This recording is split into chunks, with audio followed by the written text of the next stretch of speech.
Good morning class. तो पिछली class में मैंने आपको समझाया था कि अनेक शब्दों के लिए एक शब्द किसे कहा जाता है।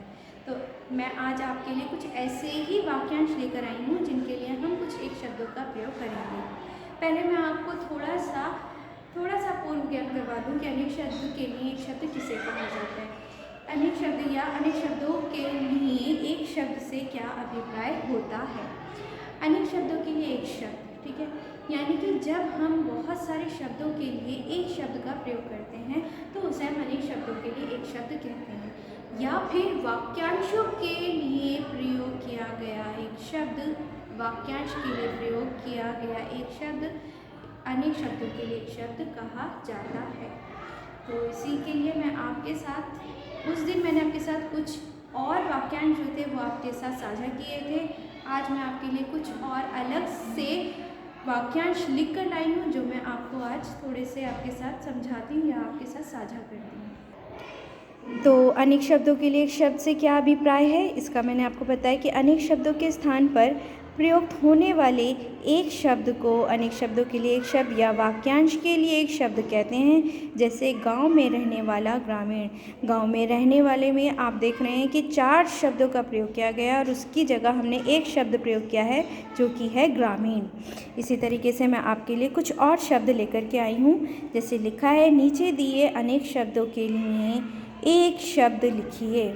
जैसे सबसे पहले है विद्यालय में। विद्यालय में पढ़ने वाला, यानी कि विद्यालय में पढ़ने वाला क्या कहलाता है, तो विद्यालय में पढ़ने वाला जो है वो है विद्यार्थी। उसको हम क्या कहते हैं, विद्यार्थी कहते हैं। इसी तरीके से अगला है आपका, जिसका भाग्य अच्छा हो। जिसका भाग्य अच्छा हो उसे हम कहते हैं भाग्यशाली। उसे हम कहते हैं भाग्यशाली। जहाँ छात्र रहते हैं, जहाँ छात्र रहते हैं उसे कहा जाता है छात्रावास, जिसे आप इंग्लिश में हॉस्टल के नाम से जानते हैं।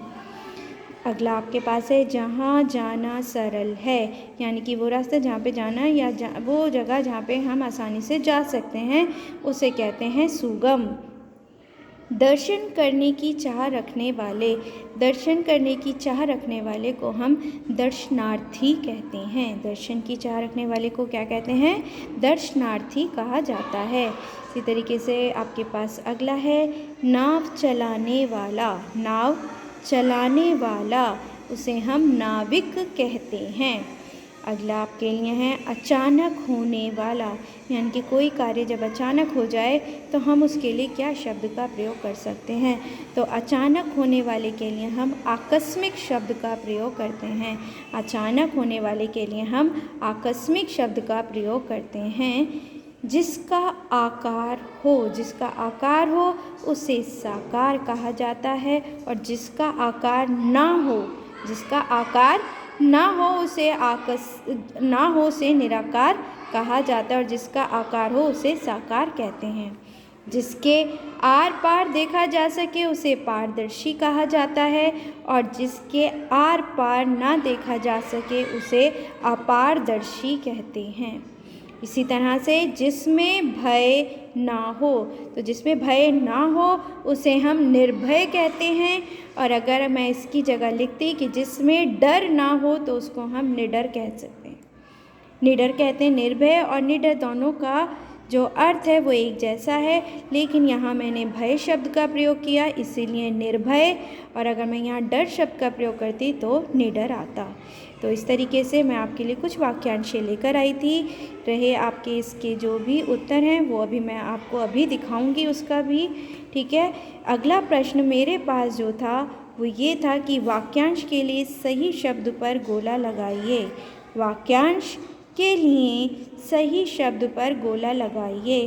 तो जो चित्र बनाता है उसे हम क्या कहते हैं, जो चित्र बनाता है क्या उसे हम नर्तक कहते हैं, क्या उसे चित्रकार कहते हैं या चित्रांकन कहते हैं, तो जो चित्र बनाता है उसे चित्रकार कहा जाता है।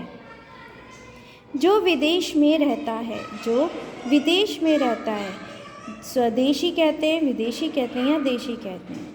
जो देश में रहे उसे हम स्वदेशी या देशी कहते हैं। यहाँ पर विदेश की बात पूछी गई है तो उसे हम क्या कहेंगे, विदेशी कहते हैं। अगला है जो दान देता है। जो दान देता है क्या कहा जाता है, दानी, निर्दय या दया। तो जो दान देता हो उसे दानी कहते हैं। निर्दयी उसे कहते हैं जिसमें कोई भी दया ना हो। दया जो है ये क्रिया है कि हमें किसी को देखकर दया आ जाए, ये एक भाव है।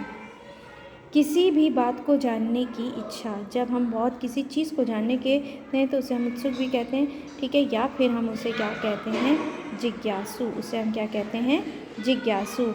ज्ञानी वो होता है जिसके पास बहुत सारा ज्ञान हो। ज्ञान जो है वो शिक्षा है, और जो जानने की इच्छा रखता है उसे हम जिज्ञासु कहते हैं। अगला है जो देखने योग्य हो। जो देखने योग्य यानी कि जो देखने में अच्छा लगे उससे क्या कहा जाता है, दर्शनीय, दर्शन या दर्शनार्थी। अभी हमने पढ़ा था कि दर्शनार्थी किसे कहते हैं, जो दर्शन की चाह रखता हो। जो दर्शन की चाह रखता हो उसे दर्शनार्थी कहते हैं। और दर्शन क्या कहते हैं, जिसे हम देखना चाहें, ठीक है। जिसके देखें उसे दर्शन कहा जाता है। और जो देखने योग्य यानी कि जो देखने में अच्छा लगे उसे दर्शनीय कहते हैं। तो इस प्रकार मैं आपके लिए अनेक शब्दों के लिए एक शब्द की एक कार्यपत्रिका लेकर आई थी, जो मैंने आपके साथ साझा की है। अब मैं आपको इसके उत्तर दिखाती हूँ। ये इसके कुछ उत्तर हैं, मैंने आपको यहाँ लिख के दिखाए हैं। आप यहाँ से इसके उत्तरों को देख सकते हैं।